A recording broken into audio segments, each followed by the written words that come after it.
President Biden met with the UK's new Prime Minister, Liz Truss, for the first time since she was appointed.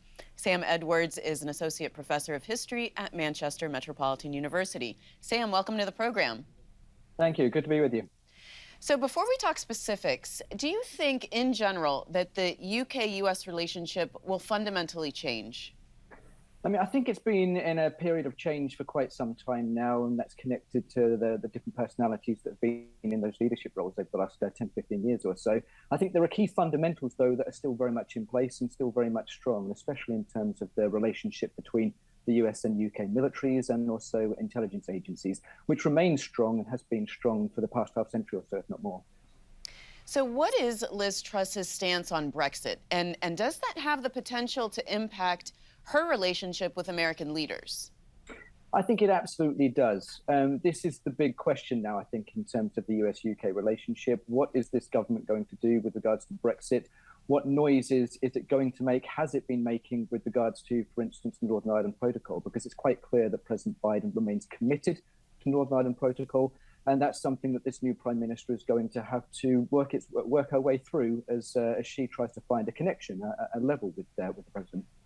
Can you give us a little bit more information on that Northern Ireland deal? What's going on with that? So this is the deal which was set in place to ensure that the connection to the border between Northern Ireland and the Republic of Ireland remains smooth and that trade can continue unhindered, even despite the fact of Brexit. And clearly Biden is committed to that. His predecessor, President Bill Clinton, was key in brokering that deal originally in terms of the Northern Ireland peace process, in terms of the Good Friday Agreement. And he's clearly committed to maintaining peace in the island of Ireland. And so that question of the protocol, what's going to happen, especially with regards to the noises that Prime Minister Johnson has previously made, and some of the noises now Prime Minister Truss has made with regards to whether there's flex there or what she might do with it. I think this is now the key thing that they will perhaps broach. Truss's predecessors both promised a trade deal with the U.S. after Brexit. But Liz Truss says that that's not her priority. So will there be a trade deal? I think that unlikely. And it's quite clear that whilst that was something those in favour of Brexit pushed, and there were those tabloid headlines several years ago now saying that this would be possible, this would come quite quickly, it's quite clear that that's not the case. The noises coming from the Oval Office make that more than apparent. And most recently, I think we can see Prime Minister Truss kind of managing expectations and trying to downplay the idea that a trade deal will happen in the near future. I think it's some way off. So if not trade, then what are Truss's priorities? One imagines that a key priority now will be to establish something of a connection, something of a rapport with the president. She's fresh into the role, and personalities do matter. There needs to be something in the way of a chemistry between two leaders if they're going to make progress on the big issues of the day. So I would suspect that given the fact that a trade deal is some way off, today's meeting will be about understanding each other, coming to some kind of sense as to how one another is going to operate. What are the key priorities for each government going forward? The UK also has a new monarch, obviously after the death of Queen Elizabeth II. Does that change its diplomatic relationship with the US? I think it does. And this is why this is both a fascinating but also a challenging moment for the US-UK relationship, for that much vaunted special relationship.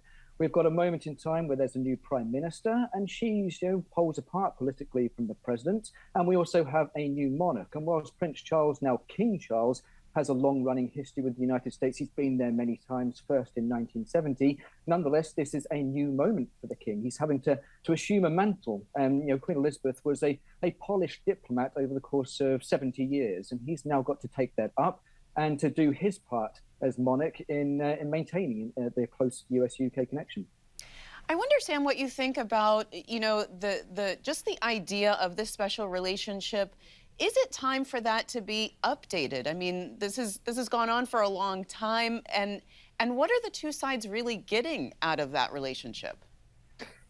That's a fantastic question. I mean, the special relationship has been declared dead many times over the last 40 or 50 years, and yet it kind of lingers. It remains, if only at times in ritual and rhetoric. But I think this is a moment in time where the changed circumstances, the changed in power and resources and global standing of the two powers means the special relationship does sound increasingly something of the past.